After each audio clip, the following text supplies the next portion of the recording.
Thank you, everybody. I just wanted to let you know that this is being broadcast live on the internet in 10-second chunks over Snapchat. So if you didn't know that, they'll disappear within 10 seconds, so you don't have to worry about privacy. And if you don't know what Snapchat is, then you should ask likely Congressman Weiner. He'd probably ask you, tell you, Snapchat! And if you don't know about Congressman Weiner, then you should use that old-fashioned technology, Google search, a search engine, and search for Snapchat, Weiner, Twitter, Rage Comic even possibly. But if you flip that to an image search, just be careful to keep that on safe search. All right?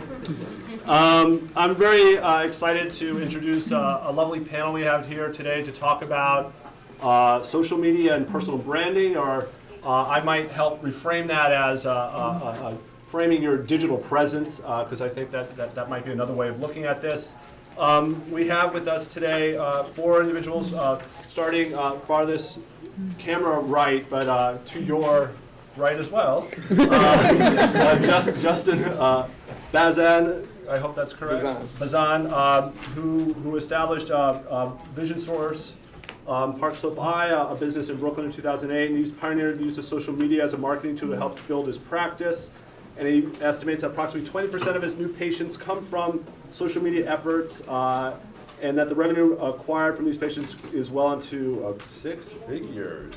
And he describes that Park Slope Eye has cut its phone lines. He no longer uses the phone, relying on Google Voice and Book It Now, a Facebook feature to schedule appointments. Next we have with us Amy Vernon. She's a 20-year veteran of newspaper journalism, now the general manager of social marketing at NYC's tech startup Internet Media Labs, which creates tools and platforms to help tame the social web. I want to hear how that happens. She helps clients make the most of their social marketing efforts on Facebook, Twitter, G+, Tumblr, StumbleUpon, Reddit, et cetera, et cetera, et cetera. She was on the Miami Herald team that won the '93 Pulitzer for Public Service in its coverage of the destruction of Hurricane Andrew, and worked on 2 other newspapers before becoming a writer and consultant for sites and publishers around the world.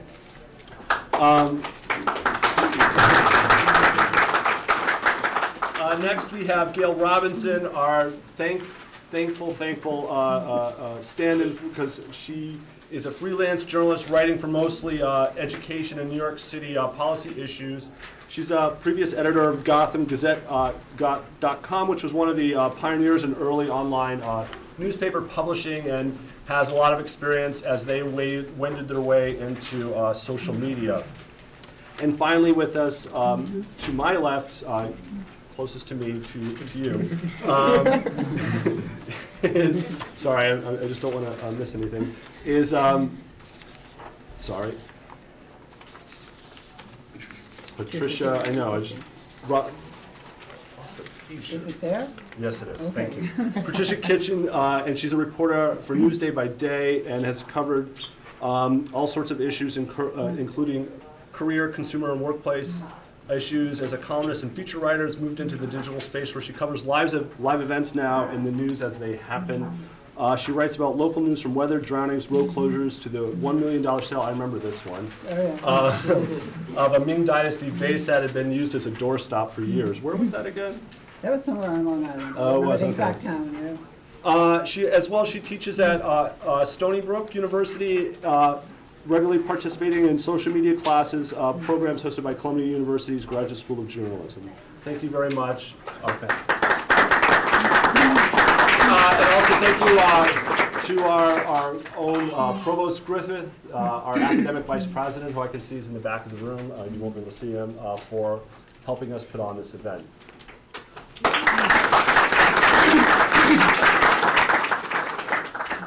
I thought I'd get started by helping frame a little bit of our conversation about social media. I think everybody here knows social media as the Facebook status update, the Twitter post, the Instagram photo put up in the ether. And back in 2005, before Twitter, Facebook existed, Tim O'Reilly talked about this kind of conversation. He was talking about the blogosphere at the time as the chatter in the forebrain of this collective brain that the internet was building. All right.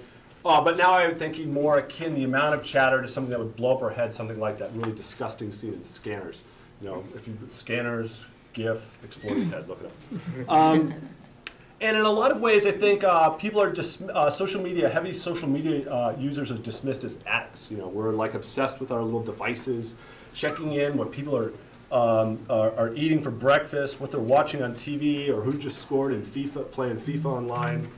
But Dana Boyd, a Microsoft researcher who writes a lot about the web, described there's a difference between what we call high signal broadcasts and the squishy, gooey content that keeps us together. It's not just the technology. We're passionate about people and information. The two really go hand in hand. So there's really, it's really a lot more than just the narcissistic, this is what I'm doing, what I'm wearing, where I'm at, that makes up social media. There's an opportunity to build bridges, and one of the early bloggers, Tom Coates, talked about this, and how it was a way to continue conversations as blogs found out ways to connect to other blogs via pingbacks and comments. And relationships were formed, and friendships were formed, and not like I friended you on Facebook, but friendships, all right, through the interactions. And one of the things I want to think about is how we think of social media as not just broadcasting. It is about collaboration and interaction, and there's lots of forms of collaboration and interaction that happen. There's the really kind of what we call weak ties or simple ties. You often post a tweet with a hashtag or an image with a tag, and those, you can tag a photo with puppies, and people that like cute puppies could find your photo of puppies. But you know, you could post a photo during a hurricane with Sandy, and that photo could be the first photo reported on the crane that was swinging in Midtown over buildings. You could also hashtag Occupy Sandy tweets, and you know, this is from personal experience, ask for help. And there's a colleague of mine whose wife created a Twitter account just for this purpose, hearing that if you posted this, Occupy Sandy, and asked for help, people would show up. And it happened to coincide that I had volunteered to help my friend shovel out some basements that were waterlogged, and we were about to get started, and lo and behold, 5 people showed up, 2 men and 3 women, saying, hey, we hear you need help. And that's with a simple hashtag. And then there's even stronger points of collaboration, and you take Reddit, you know, the so-called front page of the internet, right? Where people can submit links to media, to articles, and they can even create text threads. And these can be voted up and down based on popularity. But each submission can also be commented on, and those comments can be voted up and down based on popularity. And all these submissions are placed under what are called subreddits, you know, categorizations for various information bits that might satisfy the user. And anybody can create in any category. And so there's this constant ebb and flow of interestingness being aggregated in this space and surface so people can discover it. You know, there's an example of, you can find like memes, lots of great memes, animated GIFs, cute cat photos, but every once in a while there's things that happen that spark debate. There was a waitress who posted a photo of a receipt, an Applebee's receipt. And the automatically calculated 18% tip had been crossed out, and it said, I gave God 10%, why do you get 18? She was a pastor. And apparently it was another waitress who took the photo, it wasn't the actual waitress, and posted it on Reddit under the atheist section, just so you know. All right? And it caught fire. And it rose, and it rose, and it rose, and it rose. And the comment threads were extreme, and it was like, some trolling was there.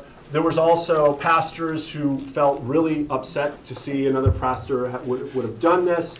And then it got picked up by the main media.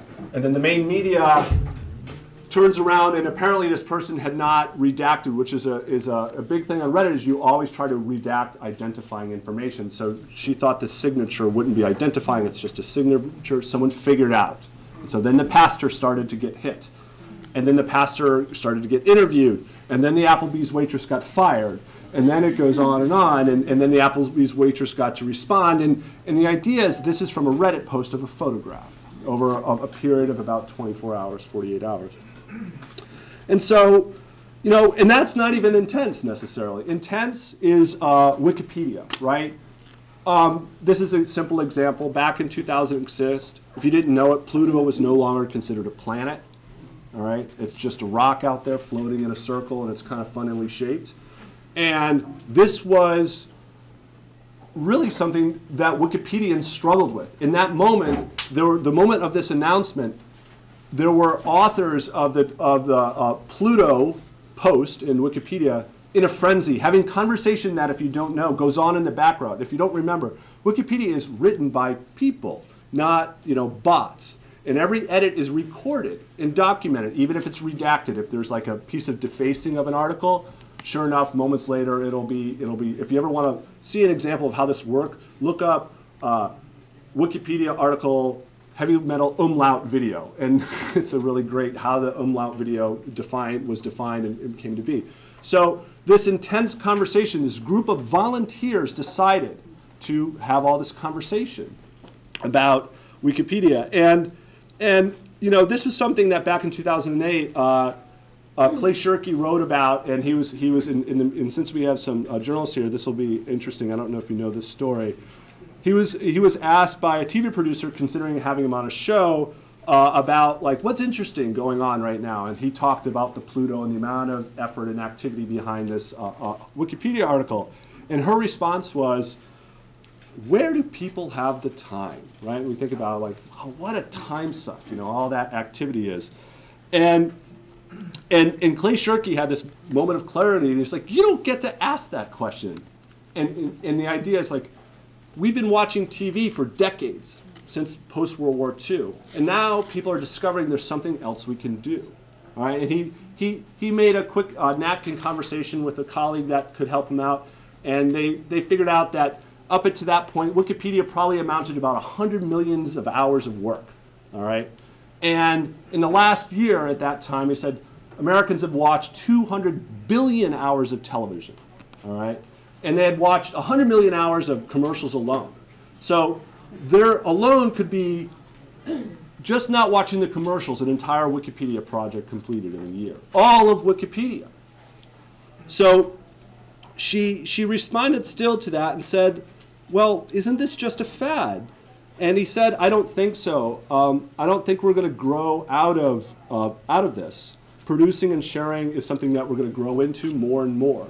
And that's part of really social media. Yes, it is Facebook posts, it is status updates, but it's really about collaboration. And I think that's something I hope everyone talks about, is it's not about just broadcasting a brand like you could, you know, get a bunch of t-shirts and I could put at M. Branson's, because that's my Twitter handle. But it's really about fostering a digital identity by producing and sharing with intention to be funny, sometimes to share photos with your friends and family, and also to find a job, which is something we're going to be talking about. But the thing is, I don't think it's going to go anywhere. Facebook might leave someday. I don't believe Facebook will necessarily be here forever. MySpace disappeared. There's no reason to think that it might disappear. But the idea of producing and sharing isn't going to go away. And so as a way of starting, allowing our panelists to introduce themselves, I thought we'd ask them to tell us what social media is to them, and each of them tell us what social media is to them and how they use it. So let's start with you, Patricia. Great. Well, thanks very much. I enjoyed very much hearing this kind of introduction. So I'm Patricia Kitchen.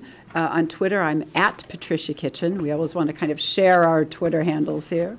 And I've actually been on social media for quite a while. I was on LinkedIn years and years ago. And is this mic on? Is this recording here? It's kind of hard to tell, but I guess everybody can hear me. So I've been on there for a long time because I used to write a lot about career issues. And it struck me early on that this is something that could be very, very valuable for people who are looking for jobs. Originally, it was sort of saw as just a glorified resume. So I signed up for it, and I wrote a piece about it. And then a little while after that, a couple of years after that, Twitter comes along. I think, wow, that's an interesting thing. Maybe this can be useful too for people in their careers. So I sign up for it, and then I wrote a piece about it. But I really didn't use it myself, not for a long time. I would get emails all the time from people saying, so-and-so is following you on Twitter. And I thought, I'm not even writing anything on Twitter. I don't even know if I still know my password to get on Twitter. So I sort of looked into things originally, saw that there was a lot of potential, but personally, I didn't really use it. All of that changed, must be about 3 years ago now, when I started taking classes at Columbia Journalism School. There are classes there called Smarter Social Media for Journalists and Bloggers and Other Media Types, taught by Sri Srinivasan. And I took that class the first time, and it was such an eye-opener for me. I really started using Twitter more. I really started paying more attention to LinkedIn. So over the past 3 years, I've gotten so much more engaged in social media. I actually help plan a conference there now, and I actually help do LinkedIn doctoring with people. And it's really it's like a wonderful kind of mysterious and overwhelming addition to my life. And I think that's a good point that you make, that, you know, we have time that we spend doing other things that are not useful. And to me, social media can be very, very useful. I especially love Twitter as a journalist. And how many of you are on Twitter? How many? Yeah, so. How many are on LinkedIn? Oh, I think we want to see more hands by the next time, people on LinkedIn. It's really, really very important for you if you're going to be in the job market soon.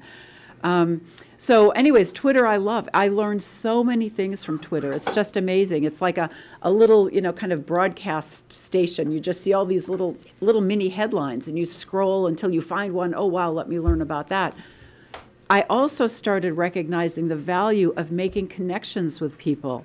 And I loved, what was the term that was used? The squishy, gooey content that keeps us together. It took me a while to get into the squishy, gooey content, because I'm, you know, journalist. I don't like to do the, you know, I can guarantee I never tell anybody what I've had for breakfast. It's just too boring, really. But I started to engage with people in a little bit more of a personal way. You know, I watch a certain TV show, Downton Abbey, and so I come to find any Downton Abbey fans? Oh my God! Well, we have to talk about this afterwards. What happened? But what it's helped me do is, even though it seems like, wow, this isn't a serious thing, what it's done is, internally at Newsday, it's connected me to a whole lot of my colleagues, some people that you would never imagine in a million years watch Downton Abbey. And we've all sort of, you know, we get together and we talk about things, and it's sort of like, I don't want to say it's a team building thing by any means, but it helps us connect on a human level. And I've found that too. I've met so many people in the community on Long Island and also in the city, people who I sort of know. I wouldn't call them really good friends, but I sort of have a sense of who they are. And we, you know, talk back and forth a little bit on Twitter. So anyways, I'm going on and on. I could go on forever here, so I think I better kind of stop myself. But that basically is how I use it. So I'll pass on to the next person. Yep. Hi, I'm Gail Robinson. I'm not Megan Berry, who I don't know if it was announced, but she has the flu, which is why she couldn't show up here. I'm a freelance journalist before, as Michael said. I ran a website called GothamGazette.com, and I've used social media mostly as a journalist. I use Facebook more for sort of social things, but I've used Twitter and LinkedIn as a journalist. I think it's had a huge amount of potential. I'd say as a freelancer, and if any of you are thinking of doing freelance work, it's a great way to promote your work, because you can't always be sure the publication you're writing for is going to promote you.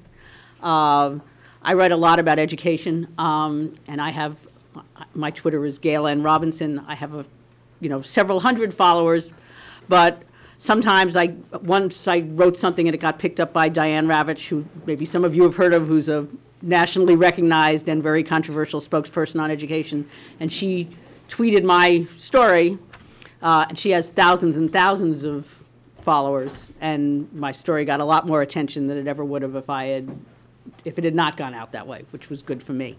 I think So it's a great way to promote your work. The challenge in promoting your work is some people will be only content with the tweet, and they won't go to the full story, but we can talk more about that thing when we get to pitfalls later in the program. What Patricia and Michael both said about community, I think if you're, one thing that the social media are good for are connecting you with people with similar interests. There are certain fields that I cover and write about as a reporter. I couldn't possibly read go through every local newspaper in the country seeing, have they done something on education this week? Have they written a story on charter schools? But I follow a lot of education reporters. If they'll tweet their stories, so if I'm working on something as I am now on charter schools, I'll look at their stories, and it's a great way to connect, and I can also, connect with them more individually and personally if I need to. So that's been a big, a really good way to use Twitter as sort of a research tool. You don't think of researching in such sort of short snippets, but that's a way I've used it a lot, and it's been great. And as I said, there are, I think that's really how I mostly use it now. I'm on LinkedIn, and that connects me with experts in my field and other journalists. That's basically how I use it.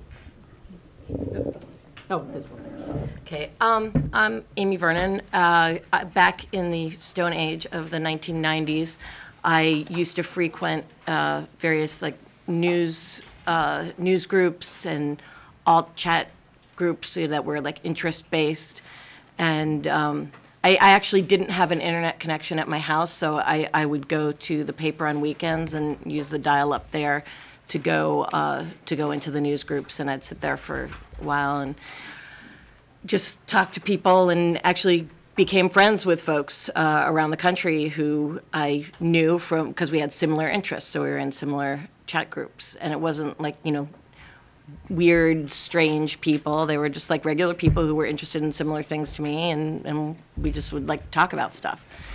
Then when I was at the newspaper, we started a bunch of blogs, and I was metro editor for the Rockland edition of the Journal News, which covers the suburbs immediately north of the Bronx. And I was trying to figure out how to get more traffic to the newspaper.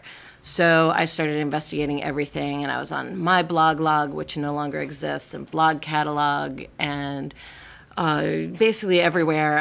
I happened upon Dig, and eventually became the top female submitter of all time on Dig.com, which it still exists, but it basically doesn't really exist anymore, not in the format it did.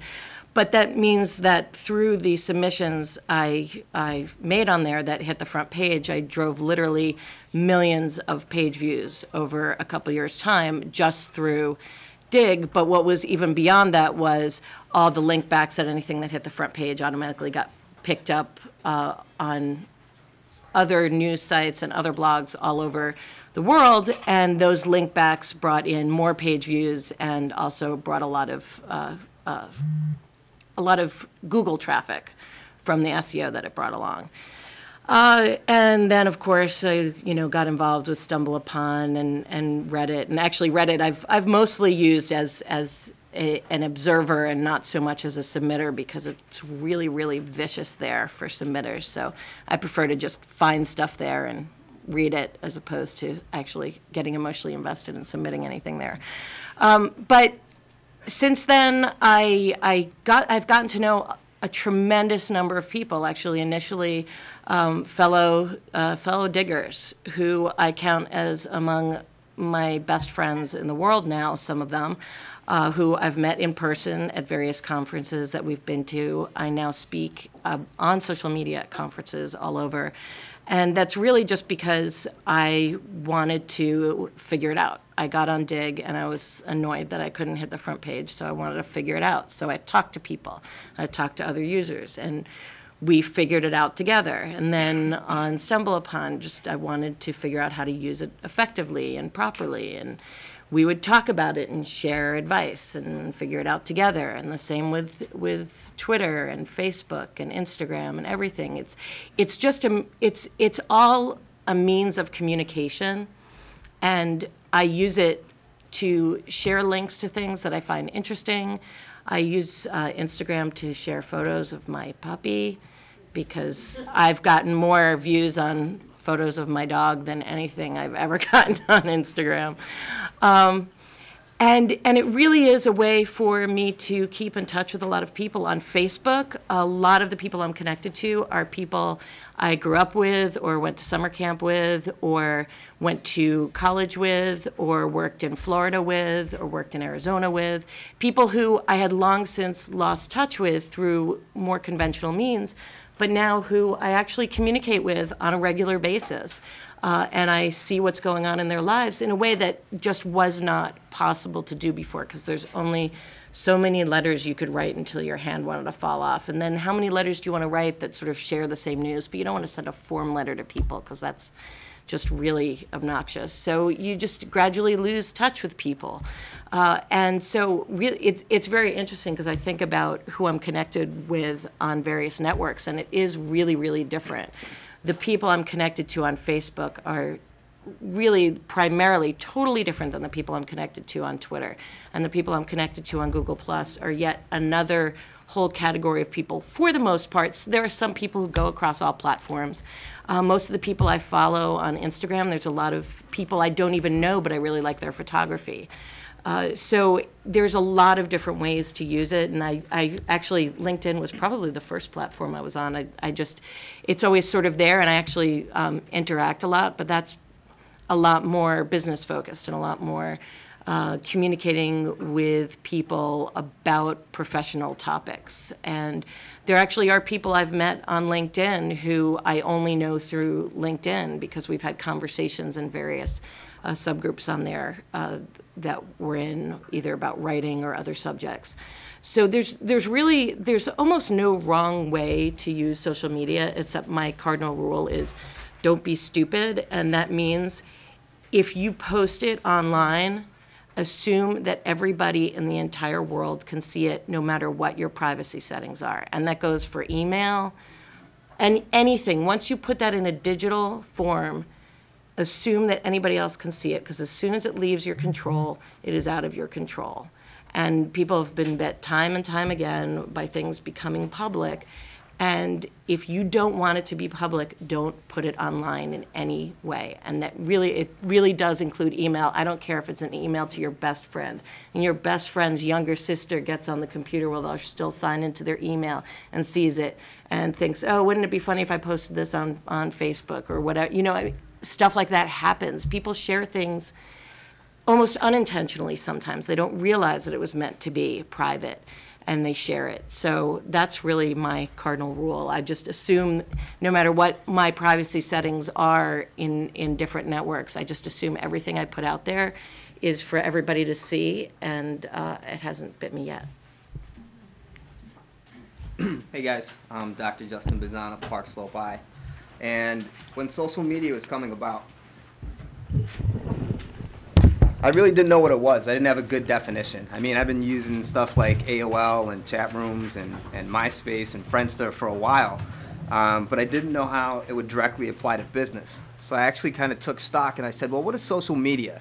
And if you break it down, the definition of social is how we interact with each other as people, as humans, right? How we share our lives with each other. I said, can that apply to businesses? Can businesses be social? Can businesses be social with people? Can businesses be social with other businesses, right? And I said that was possible, and I wanted to create a social business. And then what's media? Media is just the mode of communication that it's used in. In this case, it's the internet. So it was all about relationships online. It was how can I build relationships with people and other businesses online.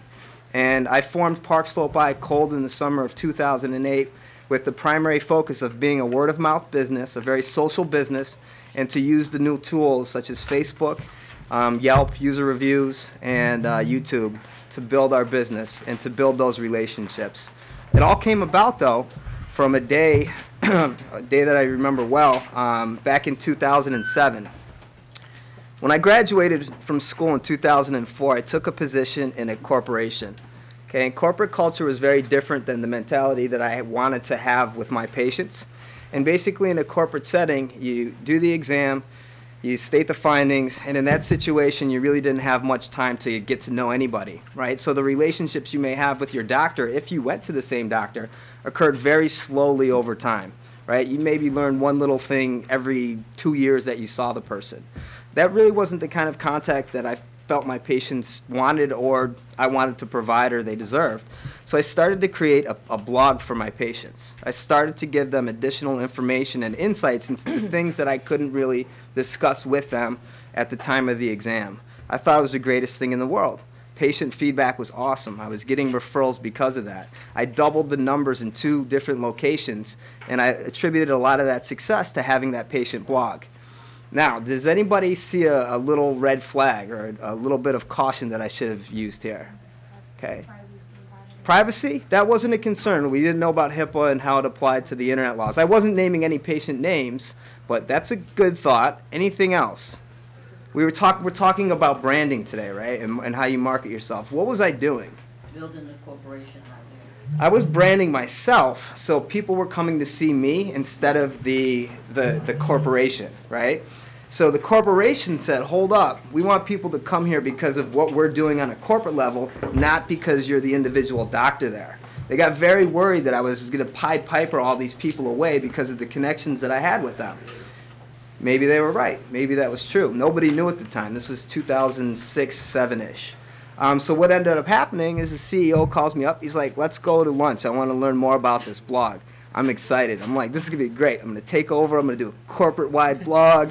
I'm going to get a raise, promotion. It's going to be awesome. Instead, I ended up walking out of that lunch saying that I will not take down the blog. His demand was the blog goes or you do. And I didn't even give him time to really finish that lunch or that sentence. I stood up from the table and walked out on him. 6 o'clock that day, there's a security guard with a cardboard box saying you've been terminated. On the spot, right? Kind of crazy. It all started with a blog. Then that made me realize the power that this thing has, the power that it has. And that's one of the reasons why a few months later I opened up for business for myself. And that was my introduction into social media. Thank you.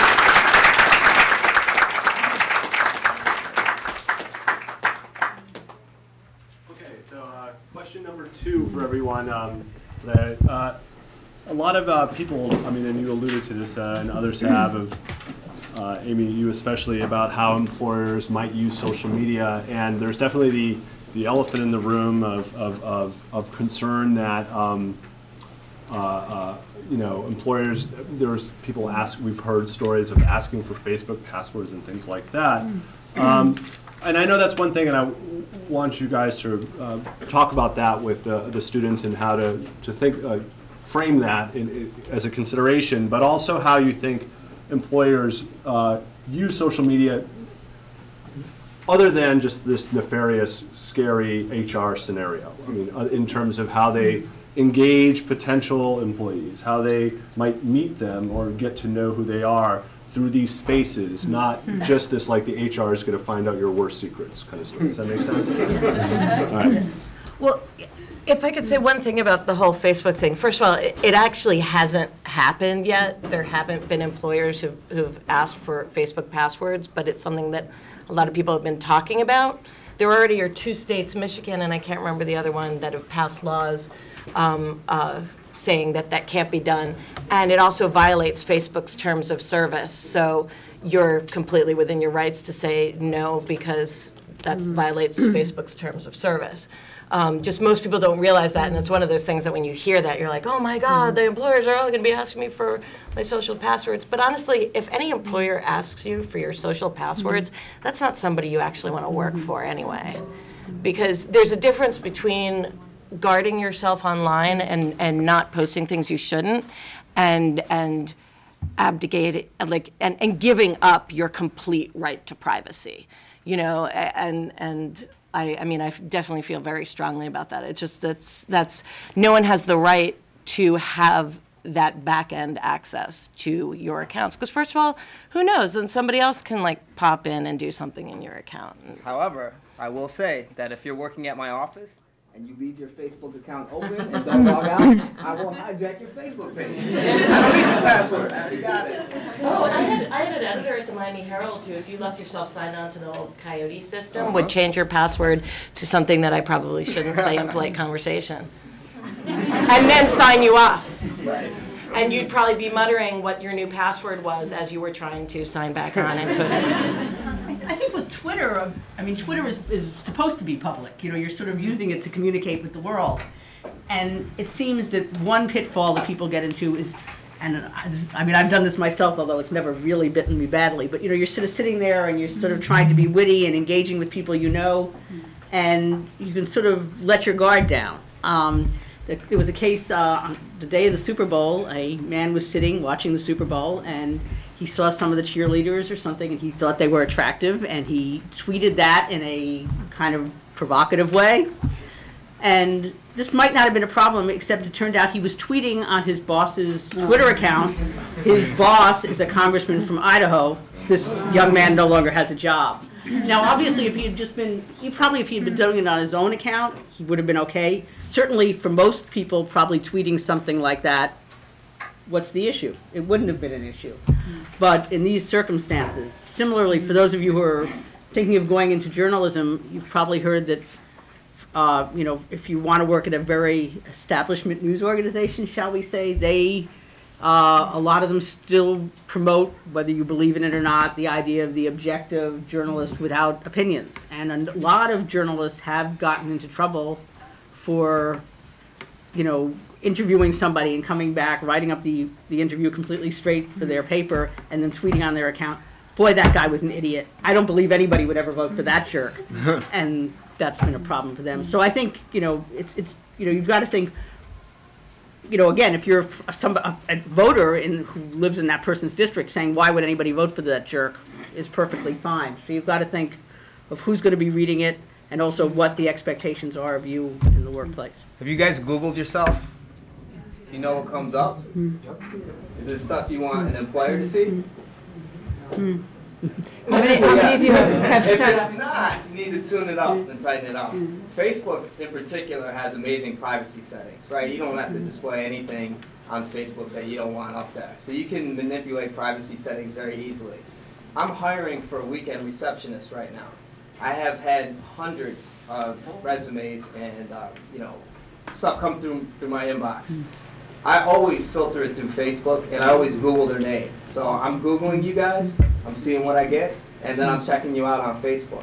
Not only just for your name, but I'm also putting the email address that you sent me an email through in there too. So I check both to see what I can really find. It's great that you got some nice pictures on there, but just be careful of what pictures you put out there, especially the main profile pic too.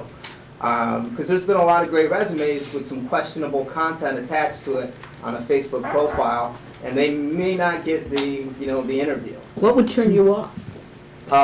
Well, maybe it's not a question of turned off, but turned on. Just some provocative pictures would probably be enough to get my attention. But here's what I like to hear.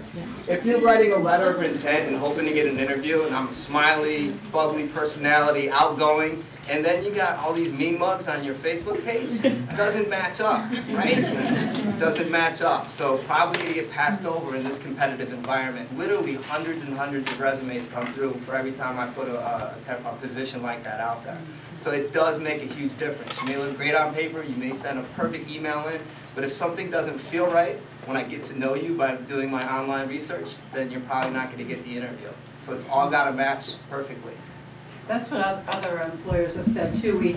There was a personal branding and social media panel this weekend, in this social media weekend at Columbia Journalism School, and there were a couple of recruiters there. They said the exact same thing. They said recruiters themselves don't really have time necessarily to check you out, you know, to do the social profile search, but that the hiring manager almost always is going to check you out and see what's there. So it's really important, not just to Google yourself, but how many of you have set up a Google alert or even heard of a Google alert for your name? That's something that's really, really helpful for you to do so that you can see what might show up.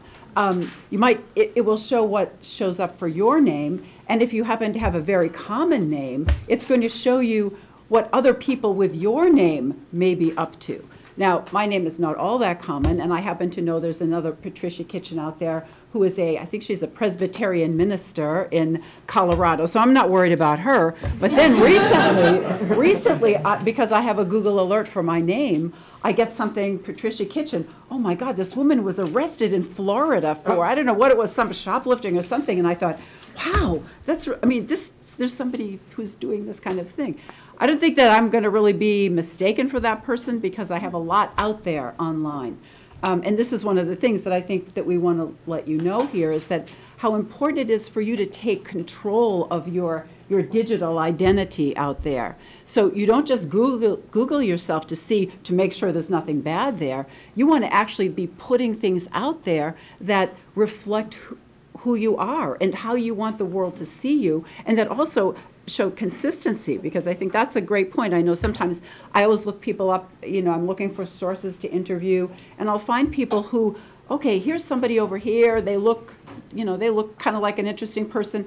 Then I'll check another link to them and it's like, wait a minute, is this the same person here?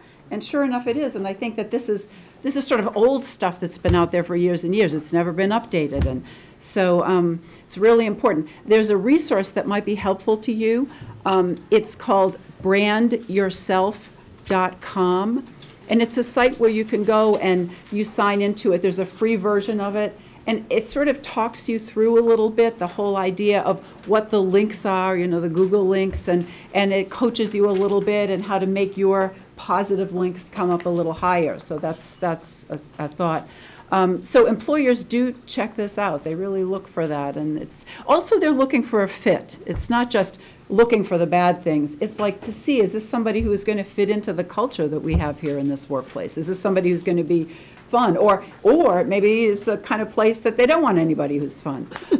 There are certain industries that are a little bit more intense about social media than others. I spoke to a group of human resources people in financial organizations in the fall. They are very, very strict because the financial industry, certain companies are very highly regulated. So they, the employer is like in some cases apparently you have to okay with your employer who you connect with on LinkedIn. You can't, there's a certain feature where you can endorse people or receive endorsements, and that's something you can't even turn on the skills section. So a lot depends on the industry as well, but it's so important to sort of know what's out there about you on a regular basis. A friend of mine runs a Twitter chat, and I'm blanking on the day right now. I believe it's on Tuesdays at 7 o'clock. It's called T-Chat, the letter T chat with the hashtag in front of it. And it's basically, it's all about careers and job hunting.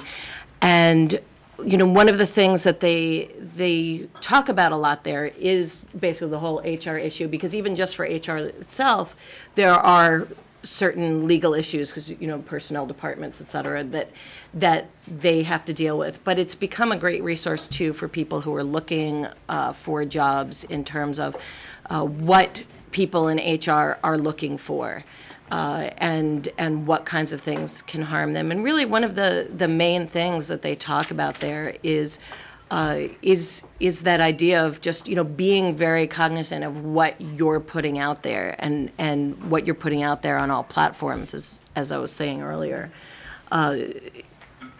So anyway, guys, flip this around. Not only are employers looking at you when you're coming to them, but how about you coming? How about them coming to you because of what you're putting out there? Opportunities seem to find their way onto my plate all the time, because of what content I'm producing and putting out there. You guys don't have to wait for any opportunities to be given to you. You can create your own opportunities, right? So one thing leads to another. And I think one of the things that I've been successful at is getting content out there that gets recognized, and then people saw what I did there and they want me to do that for them. Okay, so just by putting out there content that you're passionate about and getting it out to the appropriate channels, opportunities should find their way to you. You can totally flip it around by what you're doing online. I actually haven't looked for a job since being laid off in December 2008. Every job that I have actually has come to me because of the connections that I made and the reputation that I built for myself. This may be a little bit, I don't know whether these are becoming out of date, but there's listservs can be really good for that. If you're in a specific area of interest and you can sign up on a listserv. I mean, I'm in one for education writers, and I've gotten, you know, people are always putting up, oh, this magazine is looking for an article about X, can anybody out there do it, or and other people in fields, so you know you can just poke around for things like that where it's, I guess it's the latter day chat room more or less. But but and also like what's comparable on LinkedIn, there are these groups you can belong to. And there's a group for just about anything. There's a little place on LinkedIn where you can go and actually search for groups that are applicable to what your interests are. There's a LinkedIn group for journalists. There's a LinkedIn group for just about everyone. And you go into this group and you get to kind of, you know, ask questions and get to know people through the group. And it sounds very similar to what you're talking about. Yeah. I'm one of those too. I always look at Twitter as a place where you can demonstrate a level of authority on a subject. So if there's a particular subject that you're interested in or you specialize in, to really share your knowledge. I mean, you can do that on a lot of different platforms, but Twitter is really a great place for that because you're sharing not just your own content, but stuff from a lot of other people, and you can learn a lot from a lot of people, but also become almost like a clearinghouse of information on a certain topic. So there's a couple things that came to mind based on that and leads to the kind of our next conversation. This notion of, I like this, this idea that you're describing, Justin, of getting yourself out there. One of the things that I teach a class for K through 12 students, K through 12 teacher candidates, teaching with technology, and we talk about this notion of making an entrance point to a social connection, which is one of the things I want to bring up. And in this particular case, because there's a lot of teaching bloggers, a lot of people blog about, like, you know, lesson plans and things they do, and was really encouraging them for the sake of their profession to find that entrance point to entering conversation. Because that notion of not waiting for people to find you, I think, is a valid one. And lo and behold, always in this class, you know, they're supposed to write about an education blogger, whether it's phys ed or you know, a math lesson, for third graders. They leave they write in a class blog that we've created, and they link back to that post. And if you don't know, that makes what's called a pingback. And a pingback is you're linking to their blog post, and so that basically says, hey, someone's writing about you, all right, and writing about what you've written about. And always within that class, there's at least one student that gets someone to leave a comment that written there. And that's that first, as I described it, that bridge building moment.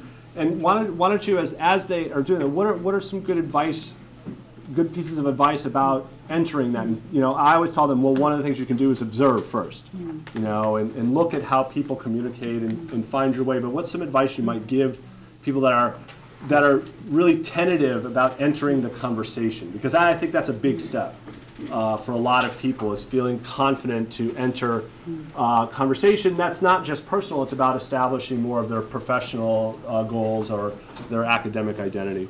Can you turn the mic on? I would say, you know, lurking is not a bad idea. I think that it's great to, because I've lurked for quite a while out there before I actually was posting things in Twitter. You follow people, you know, you see what they're saying, you kind of learn the system. I think it's important to know a little bit of the etiquette of how do you tweet, how do you how do you deal with things on Instagram, how do you connect with people on LinkedIn, and you can observe. It's a good thing to sit back and observe a little bit. But apart from, you know, connecting with people online, even before I came here today, I Googled people. I hope that Professor Smith here is going to tell us the story, and will tell you the story of why it is he embraces his middle name. And I'm going to leave it as his story, but it fits into this whole idea of you know, branding yourself or or managing your online identity. And I already knew that Amy Vernon is the bacon queen now. How good of a conversation starter can that be? That's really terrific. So it's really good if you're going to be coming to an event, or if you're going to need to call somebody, always check them out online first. Check them out and see what's new, what's up with them on Twitter, what are they, what's their most recent update on LinkedIn or whatever, so that you have that conversation starter. You sort of know where they're coming from, and that's always a really good thing. I try to do that as often as I can. I don't think it's that big of a deal. To leave a comment on a post or a tweet, I don't think it's a big deal. If you have something to say it. Just get it out there. I don't know. Every time somebody makes contact with me, I didn't really think that they were sitting there, weighing the decision whether or not to put a comment up. I don't think it's a big deal, so just do it. There shouldn't be any barriers from you making contact. I think the most formal way, if somebody wanted to approach me in a professional manner, would be maybe to get in front of me a few times with a comment or a tweet, but then really I'm still making more of a direct connection with people, still through a little bit longer means of communication, whether that's an email or a message, usually on Facebook.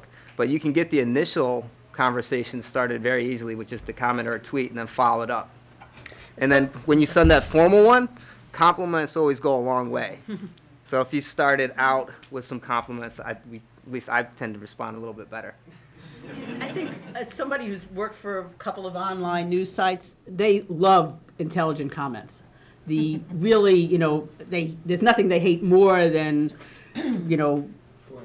flaming or people, I worked for a place that had an exchange about immigration got so bad we actually had to take our comment section down for a while until we figured a way to correct it. This was a number of years ago. But if you write a really good comment, people or have some entree, people really like it. And as somebody who would be an editor getting these comments, it gives the editor a chance to sort of repost that article on Twitter. Say, well, now we have a discussion here, and it's also good for anybody commenting to post their comments, because the one bad thing about comments on articles is often people don't come back to those articles, and a lot of really intelligent discussion can get lost. So it's good for you to tweet it, and it's good for the editor to tweet it, and anybody involved in that conversation. And sometimes there are lots of times, I know when I was at Gotham Gazette, we thought the conversation, and we had a very good group of readers, but we often felt that the conversation was sometimes better than the original article that people were commenting on. Well, that's actually very often true on Reddit. I mean, there's a lot of submissions on there where the comment threads are absolutely brilliant. Like the original submission may have been mildly amusing, but the audience just sort of takes off with it, and their threads are completely these epic 400 comment threads that just grow progressively more brilliant as it goes on, which is a very surreal thing to see. Basically, I don't have too much to add to what's been said here, but really, as someone who used to be kind of shy, I mean, you do sort of, even if it's in an electronic form, it's still the first time you do that, it's a difficult step to take, and at some point, you just have to suck it up and just jump in. And you do, and then you realize, oh, this wasn't so bad. Hopefully your first comment somewhere isn't one that the trolls jump on. But, I worked in a newsroom for 20 years. It's not like anyone has said anything to me online that readers haven't said to me on the phone, so. I think there is a difference, like between extroverts and introverts. Extroverts, no problem, they just leap in. Sometimes maybe shouldn't. But introverts tend to like to, sort of know what they're doing before they go out and put themselves out there. But yeah, I think that's, and there have been so many times too when I'm doing research for an article, I'll, Google the subject, articles will come up, and I'll read the original piece, and then I always scan down into those comments, because there have been times when I end up interviewing one of the commenters as opposed to the author of the article, because it's been so perceptive and they've just advanced the conversation so much. There's so many great ideas and resources that are mentioned, and oh, by the way, did you know about this, and that kind of thing. So it's really a little gold mine there. We I think I have one more question, and then we'll open up to comments and questions. From, kind of as a ending point, I think that it is a big step, actually, I think, for a lot of our students to make that first step, having taught a lot of classes where I do public blogging and, you know, have students create their own domains and whatnot. And I guess, what kind of, if there's a space, oh, this is what it was about. I think the idea, and this goes back to that time, how do we get our students to encourage to foster these spaces? Because it is a choice, because it's very easy to say, I'm just going to consume and surf, whether it's watching TV or surfing the internet. How do you, and I think, how do you encourage them to make that connection so that they'll want to be in there and stay connected, be part of conversations rather than just watching? You know, what got, and ultimately is what got you hooked into being a contributor, not just a lurker? What, if there is, what was the thing? I mean, if each of you might say as a final thing, it's like, what do you find the most pleasure out of, or profitable out of staying connected and staying, some people describe it as like being in that flow, because it's hard. I mean, you can fall in and out of it. And choosing to do so as an alternative to just surfing and looking and hoping that it's all going to work. So, as a business owner who uses, we don't have a website or anything. Facebook's our primary page where we direct everybody to. So if that died, then we'd be in big trouble. So how do I get people to stay engaged and make sure that page is producing engaging content? We make them. So I have employees. This is what we say. If you're hired here, it's because you understand the culture. You understand that every day you're going to be posting something on Facebook. So it's an easy fit for them. They use it in their own lives, and it was an easy transition for them to use it and put up one post per day on Facebook. Some days it's a member of the receptionist team. Some days it's the optical team. I just throw stuff up there all the time. But it's part of how we conduct our business in our day-to-day office, right? So it's just part of how it is. In the post, people are like, well, you regulate that? You know, is it something that you have set the guidelines for? I think the guidelines that if I ever did set would be developed from things that I didn't like occurring as they posted. But it hasn't happened yet. So we let each other's personalities come through as the unique individuals they are, so it resonates well with different members of our fan base, right? If it was just me posting up all the time, they'd get sick of seeing the same stuff. So we keep it fresh by having a post every day from a different member or a different aspect of our office. So it's just part of how we do business. It's a mandatory requirement, but it's really not a big deal because people that work there are already comfortable with this. Well, it's interesting because I feel very, very strongly that you need to have a piece of real estate on the internet that you call your own. And on Facebook, on Twitter, you're basically renting. And at some point they could go condo and kick you out. Will that happen with Facebook? I mean, it's so huge. Is it likely to? No, but you know what? There are plenty of companies have gone out of business that you never would have expected to. And if you don't own your own slice of the internet, if you don't own somewhere that is home to your content, I personally feel you're making a huge mistake, because you're also missing out on all the search traffic and really having your own home. And a lot of people had their blogs on Posterous, which just last week announced that it was being shut down. And it was bought by Twitter. It wasn't even an independent site anymore. It was bought by Twitter, and then Twitter just decided they weren't going to support it anymore. And so all these people, there are tens of millions of people, some of whom that is their primary blog. And now they have to download their content and figure out where to put it. It is very, very important to have your own home. And just in terms of being out there and getting out there, I mean, you need to have a presence because it's expected. And that's just how it is now. You wouldn't have not had a resume even 5-10 years ago. You wouldn't have not had a resume when you went out to go get a job. You don't need to be on every single platform. You don't need to, despite what anybody says. you do need to decide where it makes sense for you, and like you said, to be genuine and have your personality show through. You need to find those places where it makes sense to and be there. You don't need to be everywhere. I mean, you kind of need to be on LinkedIn because that is one of the first stops where people are really looking at your background and seeing your professional background specifically. But even then, you know, there are other places people have you know, visual, like Visify and Visual CV, and there's all sorts of other sites where you can show your professional background. So even that you don't really need to. But you need to find what makes sense for you and then be there. But you do need to be somewhere. Well, to talk about how we got started in this world, I mean, I had been on Facebook and LinkedIn as myself. I had no interest in Twitter and got on it because my boss told me I had to. And, you know, this is probably something that maybe is more of a discussion for the next seminar. I mean, I was working at I was editor-in-chief of this very small website. We were supposed to cover all of New York City with 3 people. And then my boss said, well, in addition to writing X number of articles a week and covering the city council and covering the state legislature, you and the 2 reporters have to also be on Twitter all the time. And I mean, there was a definite reason to do that.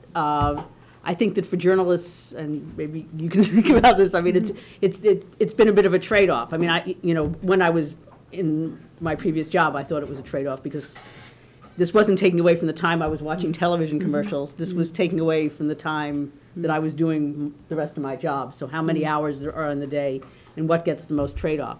All that said, and as I said, I think that's more a discussion for next month.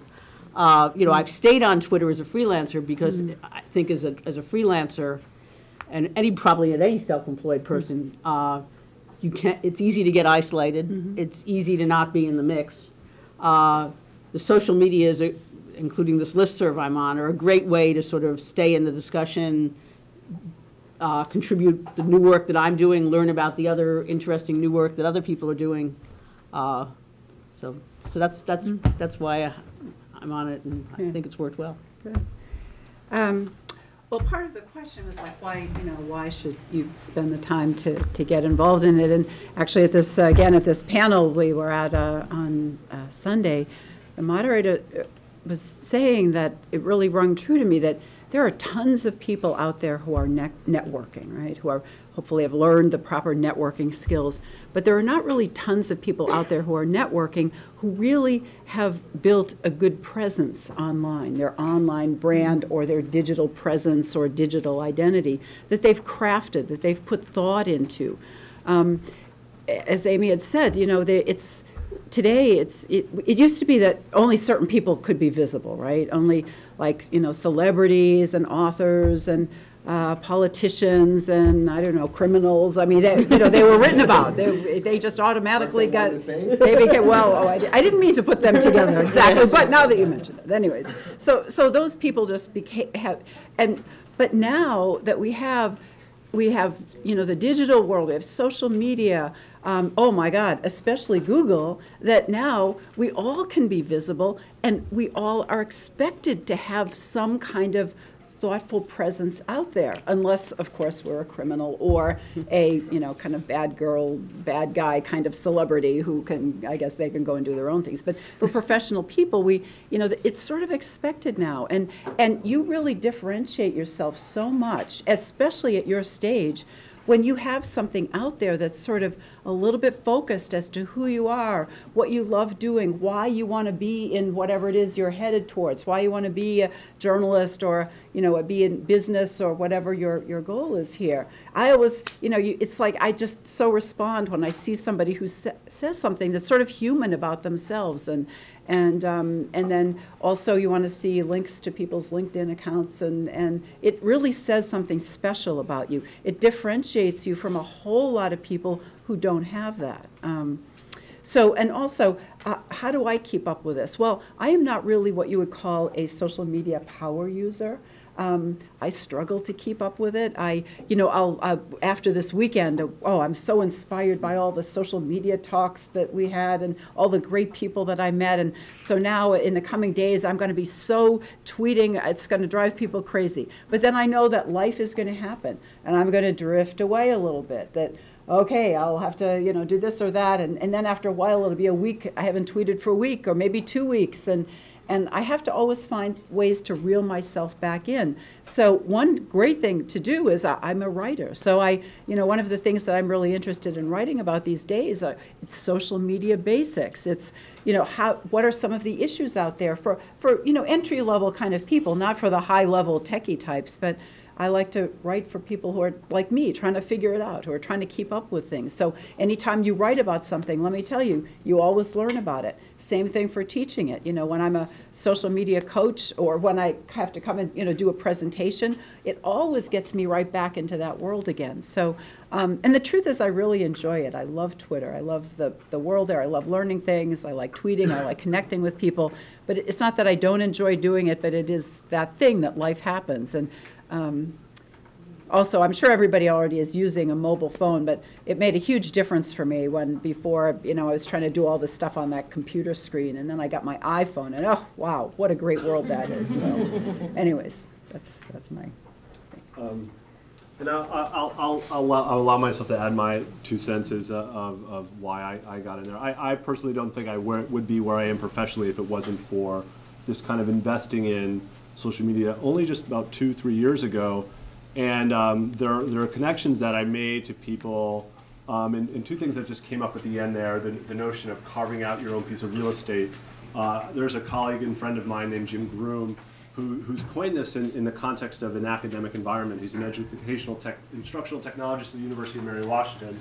And he called it a domain of one's own in the context of, if you don't know of Virginia Woolf's essay, A Room of One's Own. And it was this call to need your own space to cultivate oneself. And at that time, it was mostly a feminist statement, but the context of needing your own domain name and hosting account, and yes, you have to pay for it, because then it won't just shut down. And to cultivate and create your space and your place on the internet.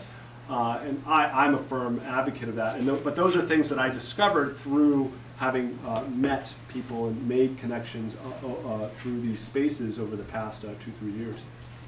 But with that, what about your middle name? Oh, and my middle name. Well, when you get yourself out there and your name's Mike Smith, and you're looking for a Twitter handle, and you're looking for a Gmail account, which I didn't bother with for a long time, it's very hard. And so I decided to reclaim my middle name. It's not one that it's a family name, Branson. Michael Branson Smith is my name. And I told a story. I wrote this in one of my first blog posts on my site, and it's linked on the About page. And it talks about one of the first times I truly claimed my middle name, which was when I was a sophomore in high school. I got called. I was over the old intercom. It's like, Mr. Fitzpatrick, can I have Mr. Michael Smith down at the vice principal's office? And I'm like, what? And then you hear your name, and you're like going. I was like, what did I do? And I'm headed to the vice principal's office, and he was he literally had 1.5 arms. And he was this grizzled cyclist, and he'd always have like face burns because he's a 1.5 arm cyclist, and he'd fail. And so he was really, really intimidating. He's like, Michael, you know why you're here. And I'm like, no, I really, really don't. He's like, yes, you do. I was like, no, really, I don't. It's like, well, you skipped class. You skipped social studies yesterday. And it's like, oh, I'm not in U.S. history. I'm in world history. It's like, aren't you Michael W. Smith? I was like, no, I'm Michael Branson Smith. And so, I mean, there is certain nice things about being anonymous. I mean, and it is a struggle. This notion of Googling yourself when you have a very common name, yeah. And that's a good thing, and it's also potentially a curse, as if you want to kind of carve your space and make yourself known, and it doesn't always have to be your name. I mean, what is it? It's what. Something bacon? It's a... One of my sites is baconcream.com. It's right. like a Drudge type aggregator. Right, and so the idea is like they can, and Dana Boyd, who's a person who I follow and enjoy her thoughts on social media, she's Zephoria as her Twitter handle, and Zephoria.com, and don't be afraid of .nets and .us's these days. Nobody cares. If it's your space, it's your space. And now if you Google Michael Branson Smith, after 2 years of effort, my blog comes up first, then my Twitter profile, then my Flickr profile, and then if I switch to image search and keep say search on, I recognize the majority of the media that shows up there because it's stuff that I've contributed, or it's stuff that my friends have contributed and my name's been associated, and that feels good to know that contextually I know who I am, or would expect someone to know who I am on the web. But with that, I'll stop me. I want to hear some questions from you for anyone on the panel in specific or to the panel on the whole.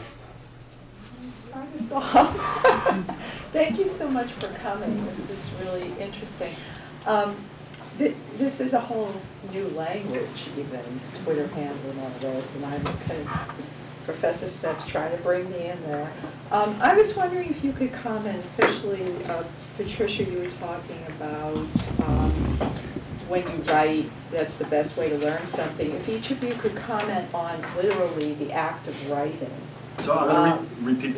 I'm sorry. I want to repeat the question so people can hear it. Okay, but I'm interested in how you write, the quality of how you think about writing itself in these different environments. In other words, are there different cultural? Is there a different language, or how do you put words together? Do you follow grammatical structures, that kind of thing? And so I'm going to summarize the question so people can hear it for streaming people and for purposes of the video. How does writing, how does these various social spaces affect writing? It definitely affects 140 characters worth, I'll tell you that. Yeah. So when I was talking about that, I write about this, I was referring to pieces that I do in Newsday. So it was more journalistic writing that I was talking about then. I did, like I've done a piece recently, I think I mentioned on LinkedIn, and this new endorsement feature that they have that a lot of people are kind of riled up about. I did a piece on personal branding. Once I really sort of recognized that what it was and how important it was, just as sort of a primer, a how-to. So those are pieces that I do. And anytime you write something like that, you just get yourself immersed in the world. You're reading about it, you're figuring out who are the best sources to talk to, and as you read, you think the story might be this, but then you start learning other things, and it sort of twists around, so it just sort of completely gets you into that world.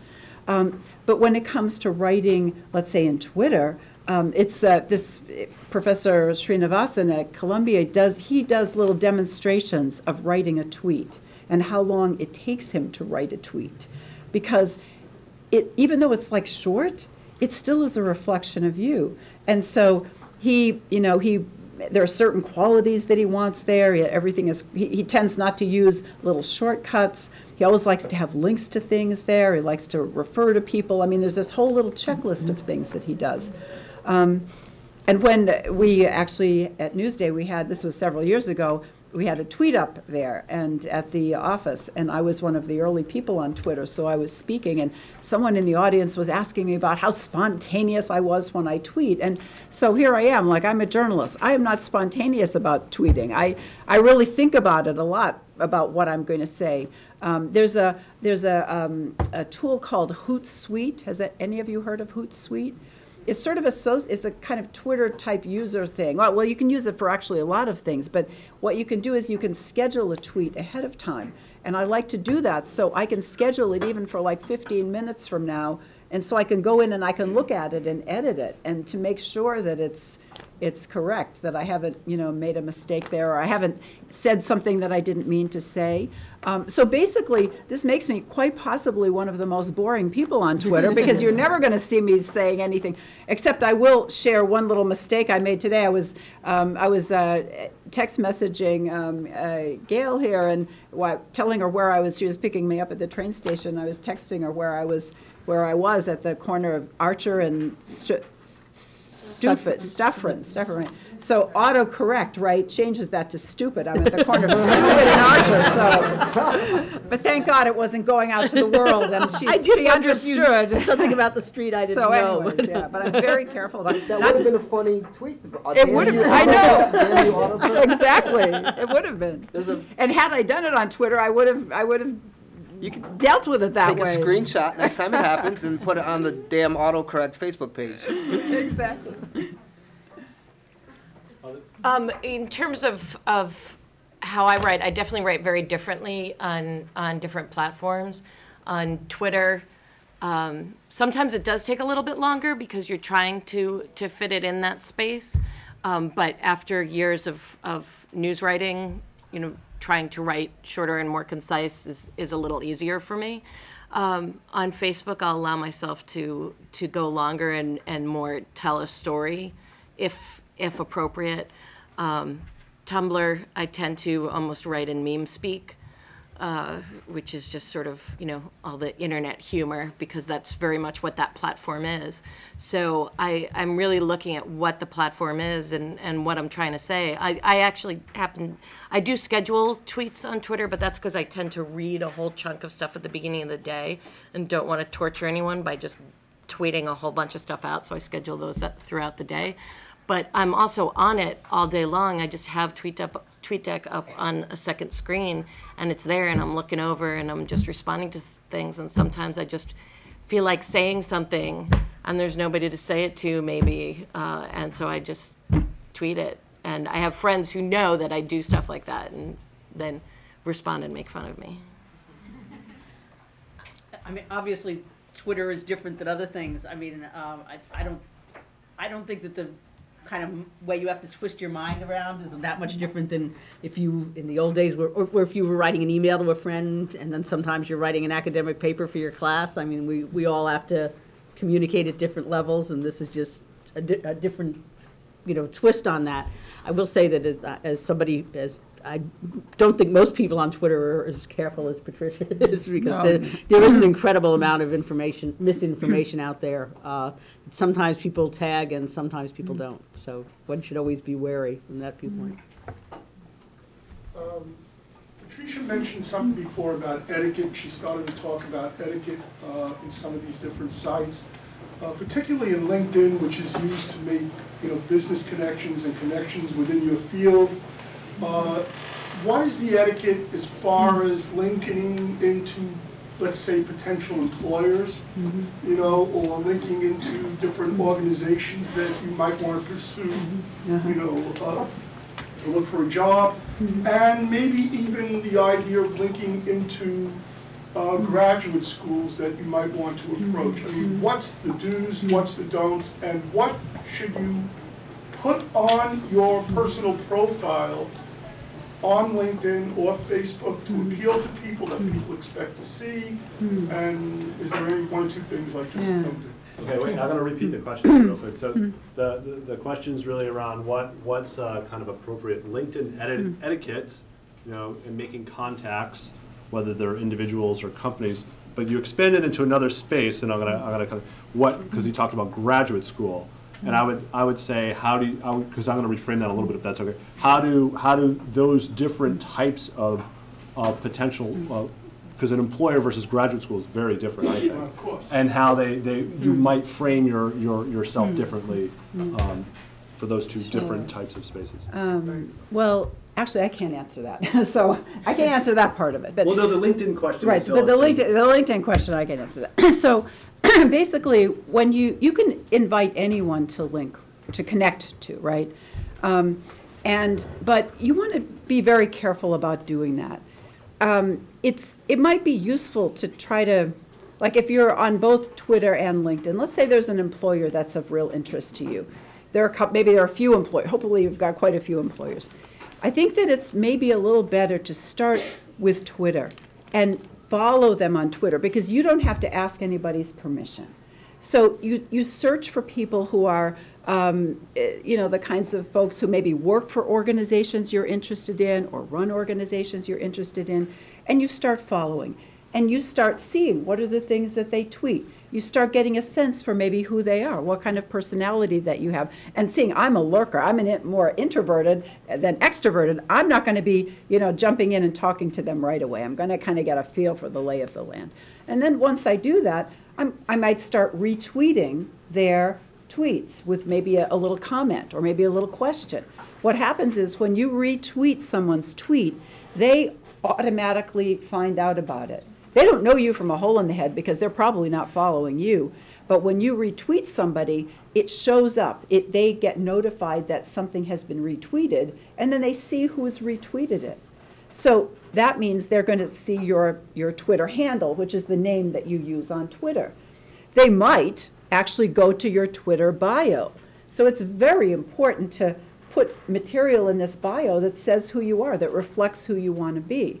So, so if you start maybe engaging a little bit with them on Twitter first, then the next step might be a LinkedIn kind of thing.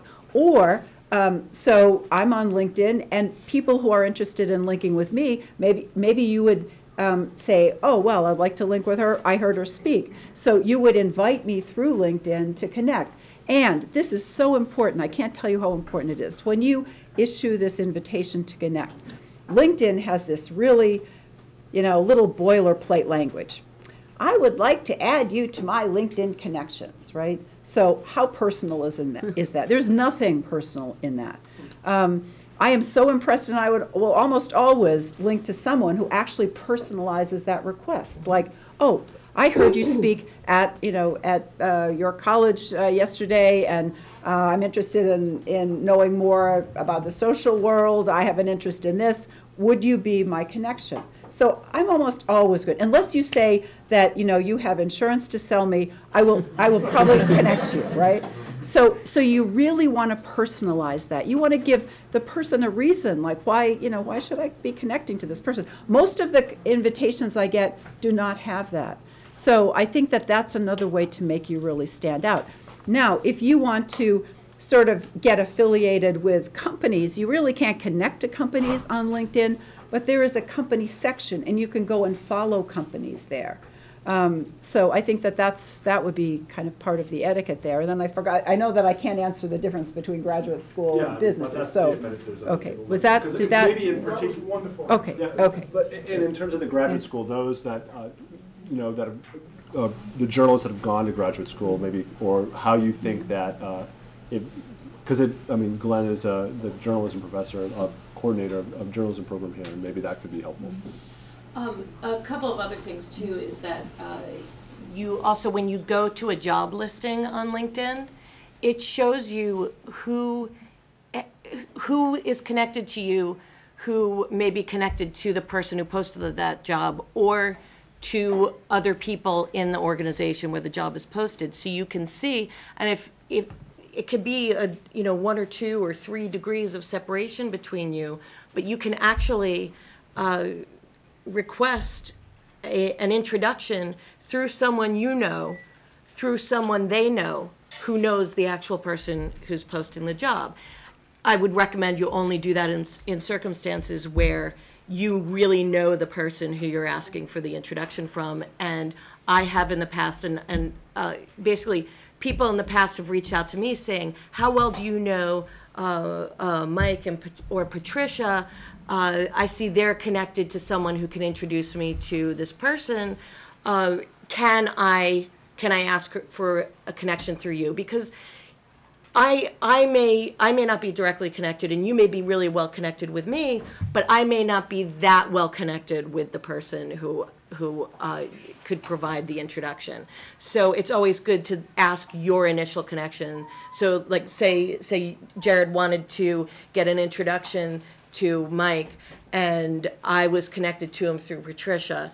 So if I didn't know Patricia that well, I'd say, you know what, I don't really know her that well, but this person might know her better, so I can ask them and see if we can do an introduction. So there's a real way to see how connected you are to both the companies and the jobs.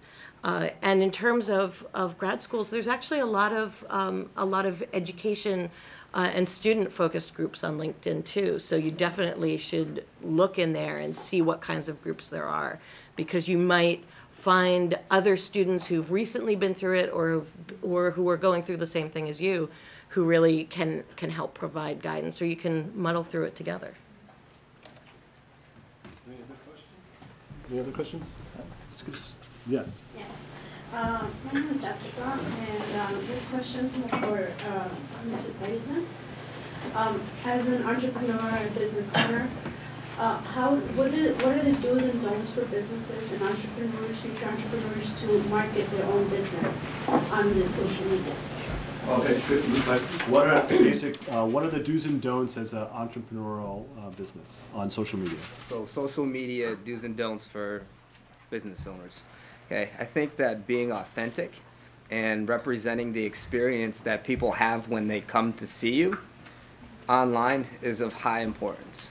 So if the expectations that somebody has after they've researched you and they say, this is where I'm going, and then when they get there, it doesn't happen, you're setting yourself up for big time disaster.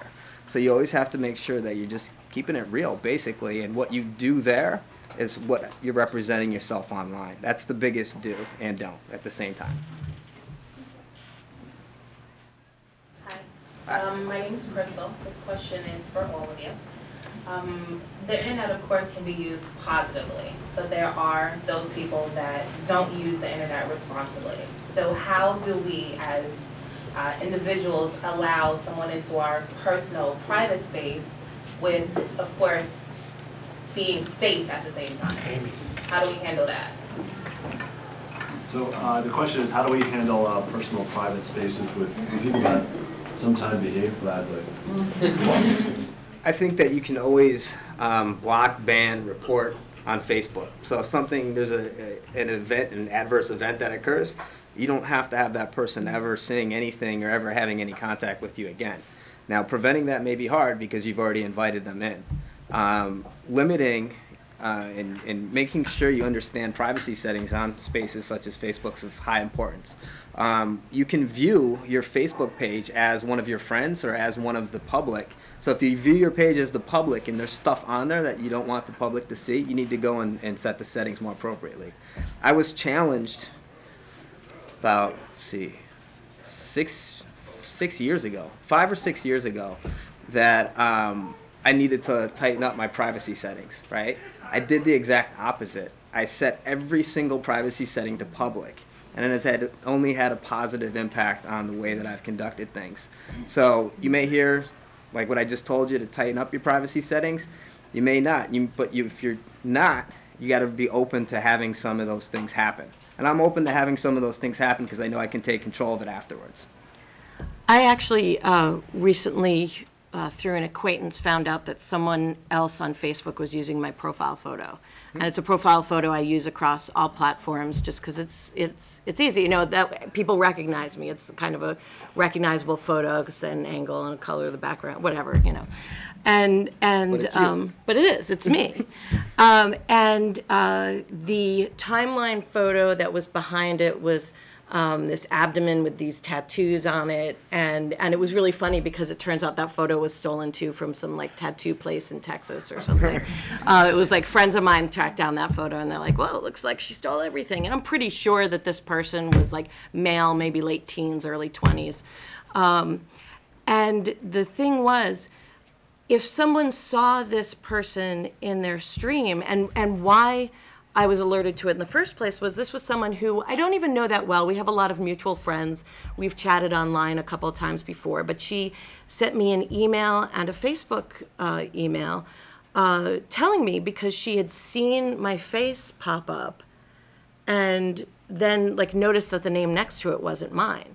And part of that shows how strong my personal branding is, because she recognized that when she saw this face on Facebook and it was a name that was not mine, and she went to the profile and recognized immediately that this was not me. There were all these, first of all the posts were like barely legible. It was like the grammar was atrocious, and that is definitely not me. And just a lot of, just a lot of posts. Also, this person really liked Subway in the sandwich place. Like almost every photo they were associated with, other than photos from my profile and this tattoo picture, were all like on various Subway pages. It was really weird. And so I reported it to Facebook on Saturday when I found this out. On Sunday, it was still there. So I actually know one person at Facebook, Vadim Lavrusik, who used to work for Mashable, and he's their journalism coordinator. I emailed him. I was like, I know this isn't your job. I'm not trying to drag you in the middle of this. Can you just like make sure, like, you actually know me? Can you just make sure that this is being, taken seriously? And he, he helped me find where it showed where the report was, and we went through all that. I mean, basically, the long story short is this finally was resolved late in the day Monday. This person's profile was taken down, but not before they blocked me, so I could no longer even see if their profile was there. Mm-hmm. Fortunately, I'd already had several friends who had friended this person and were watching and had downloaded a lot of photos from their profile so that I could see what was going on. But that took 3 days. Now, I'm fortunate because I wrote a blog about it. It got picked up in Fast Company. A lot of people were paying attention to this. A lot of people were talking about this because it is a topic. But I started hearing from people who this had happened to, and because they didn't have a bully pulpit, and basically people who they could reach out to in social. Scott Monty, who heads social for Ford, reached out to me and said, I know a couple of engineers there. Do you want me to reach out to them? I barely know Scott. I've met him at a couple of conferences. It's not like he's my buddy and I like call him up or anything. But this is someone who like has a really big footprint. He reached out. It still was like 12 hours later that this was all taken down. So there are all these other people who have never met Scott Monty or don't have, a lot of followers on Twitter or whatever, who reached out to me and they're like, this happened to me and it took 4 weeks, or it never got resolved. And that's really atrocious to me. But what I learned is you really do, like, no matter how savvy you think you are online, you need to be doing a Google image search for yourself, and not just under your name, but actually putting the image in and searching that. And you need to make sure you're paying attention. That Google alert, those image searches, you need to make sure that you're paying attention. My name is Rashid. I have a question for the whole panel. From what you just described, it's more like a risk versus reward kind of factor. Because on one hand, if you hadn't been out there networking and knowing these people, it may have taken a little bit longer to get the problem resolved. So my question is, networking-wise, how do you pattern the difference? So for instance, if you're doing research on a business, or you're doing research on a potential employee or employer, how do you differentiate between fact, what's out there, and what out there which could be wrong, and what's out there which could be right? So basically, I guess it's sort of a gamble question, really. How do you take in what's good and how do you take in what's bad? If you are researching a place that you want to do business with, or a person you want to network with. Usually the overwhelming majority is in favor of one or the other, and then there's always some outliers.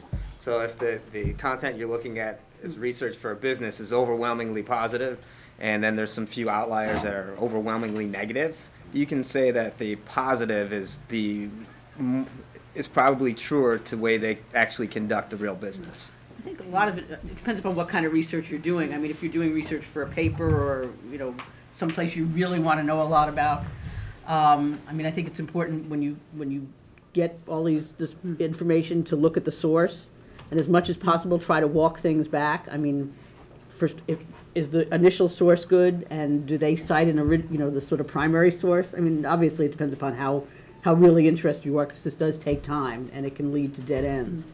But and as you do, if you're, for instance, researching in a field, if you're interested in working for companies in a certain area, let's say, you'll, after you do this a couple of times, I think you'll get a sense of who the credible people up there are and who they aren't, and that should be sort of your gut check when you're doing it, I think. I think that is such a good question. I used to teach, I don't teach now at Stony Brook University in the journalism school, but I used to teach there in a program called the News Literacy Program, or it's the News Literacy Center, whatever. And that is a whole program that's not really about for journalists, it's about everyone else. It's about how to help news consumers, which we all are, figure out what's credible and what isn't. It's like a whole semester course, and and it goes through like how people, like how what hoaxes look like and what real things look like. If you look at a site and there's no information about how to connect to the person, if there are a lot of typos, if it doesn't seem very complete, you start kind of developing a feeling, like a little sensor, kind of little radar thing happens, like, oh, I don't know, that just doesn't seem right to me, like a little thing. And so it's actually, that would make for an interesting enrichment program sometimes, somebody from there to talk about the how, as news consumers, we all need to understand this, that sometimes things will be announced on Twitter and people have jumped the gun and then it was incorrect and then they have to go and correct the tweet, and it's just a fascinating world, but we all need to develop this skill in how to kind of receive this information and evaluate it. There's also no there's no replacement for in-person networking. All of what I've done online has led to then meeting the people in person, and then you're already on a different plane of relationship with them. But if it's a person, ask them to go for coffee. You just want to learn more about what they do, and something that's a longer time commitment, like a lunch or a dinner or something like that. Like almost anybody is like, if you say, can we grab a cup of coffee sometime, and they say yes, then like suggest a time in a day and a place, and do it and meet with them and talk to them and get to know what they are, because in addition, when that person then sees you online again, you're on a different plane of relationship online as well. And I'd just like to say, honest mistakes, there are some people who are mistakes that occur because people are out to get somebody. There are honest mistakes, and I just want to urge all of us that if we make an honest mistake, we should correct it. I was irritated last week. I caught a mistake at a very credible New York City organization. I won't name it. And I called them about it, and they said, oh, yes, you're right, that's wrong. But they didn't take the tweet down or correct it, which I think they should have done that, and we should all do that and recognize that there's no shame in admitting we made a mistake. Last two questions. For resume development, is it smart to have a website where you don't just write down text, you also use audio and video, because when I'm planning for one of my classes to develop a blog where I not only write stories, but I do stories like in radio format and television format. Is that smart for resume building? What would you say? The question, I'll just repeat it real quick, is is it smart to have a multimedia resume, basically, a form of almost more like a portfolio rather than just a text-based list of attributes? I got submissions that had videos in them. It depends on how many I get. If I'm trying to go through and I'm quickly going to scan, I might not take the time to actually watch the videos or say, follow this link to a video. You got to catch me first somehow with the text that you put. Usually when you're submitting a resume, an email to me, there's a letter of intent why you want the position. And usually that gives me reason, say, I looked up your company on Facebook and I felt these were the reasons I'd be a good candidate. And then if you want to learn a little bit more about me, here's the video. But I think just throwing a video at me, I'm not going to look at it. You got to give me a reason to look at it. But it sounds like you're also talking about more like, especially you're in journalism, journalism. Okay, so you're talking about building a portfolio of your work. And I absolutely think there's a lot of blog templates even that permit you to almost develop it in a portfolio type fashion. Also a website called Visual CV allows you to attach portfolio items to it as well. I've gotten a visual CV resume, And make sure the codec that you're using for your video is something that's on all computers, like a Real Player codec, a Windows Media codec. You give me some abstract codec, and I have to hit download or install this missing plugin. It's not going to happen. One final question. This is from Mr. Bazan. You mentioned a small little part about your hiring practice of how you like to go on and research for people. I just want to know, do you in yourself feel it's okay, even though it's not on the law yet, to actually judge a person or to get employment based on their expression on the internet? Absolutely. Yes. Why? Why? Because the expression online is an expression of you offline. So I'm going to, yeah, I take all that into consideration. But a lot of people have expressions that is not part of the workplace. Like you could work, but then once you leave work, there's a different expression, there's a different person. I think it's a really interesting point, and definitely it's been kind of alluded to as this notion of these lines between private and professional that are blurring because of, I mean, your business, you basically require it, correct? I mean, a Facebook profile is typically, I think people trend towards more of a personal space, though it's used professionally all the time. But if you have an employee that requires you to use what you formerly thought of as your personal space, these are real issues that aren't likely going to be solved by laws. My perspective, they would never keep up with something like that. But it's a really good ethical discussion to bring to the forefront of these kinds of seminars.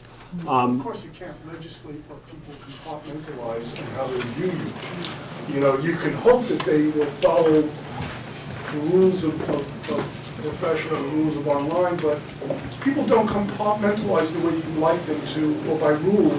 They do it by nature. And so you can hope that they will separate those things out, but you can't depend on it. I mean, and it brings into questions ones that, like, the notions of real name policies. You have Facebook and Google Plus that both require you to use your real name, and I think there's actually valid reasons, and this is another Dana Boyd. I would encourage you to Google Dana Boyd about talking about pseudonymetry and in the context of real name policies and why there are people that need that, and I think that's something that it's coming to your mind and how that doesn't feel right. And in the ed tech world, we actually have a very specific term for this. This is called creepy treehouse. You can see a creepy treehouse from a mile away, and this idea of, like, I don't want to go in there, and the notion of having to friend your professor, for example, to enable to conduct a class, that doesn't feel right. And these are it's a whole other discussion. I totally hope that this platform or some other one hosts it. But I just wanted to thank the panelists, Justin, Patricia, Amy, and of course Gail, who jumped in at the last minute, Glenn Lewis, and all and Claire, and the entire journalism program. I'm sure you have classes to get to, so thank you very much.